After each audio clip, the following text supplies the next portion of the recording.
Let's have a look at some highlights, and there were plenty of them, particularly in the early stages, as Afghanistan blitzed the island bowlers first up, and then back bounced Craig Young, getting Ramanullah Gurbas clean bowled. A brilliant catch by Adair to get rid of Javed Ahmadi. Then Ramit Shah, the century maker of 2 days ago, caught by Tech for a backward point.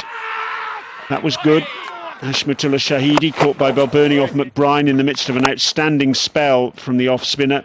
Asghar Afghan and Nabi fought back, and then Nabi departed. LBW to Simi Singh on review.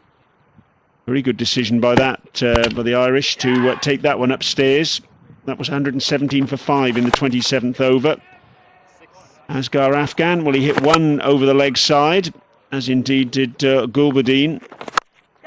But Asghar in the end took one risk too many, and McCollum took a good tumbling catch.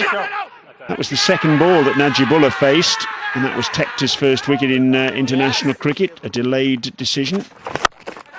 But then Rashid Khan came in, and this was the real sting in the tail once again, along with Gulbadine Naib initially. Rashid, 55 from 30 balls in game one, and how about that for a shot? I've never seen anything like that, and I've seen a lot of cricket over the years. That was good bowling from Simi Singh. His second wicket, bowling Naib through the gate.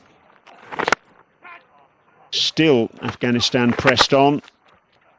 Rashid Khan playing some really good shots before Josh Little got rid of him with a really clever piece of bowling, good slower ball. Little was outstanding at the death. And then Mujib and Naveen, some outrageous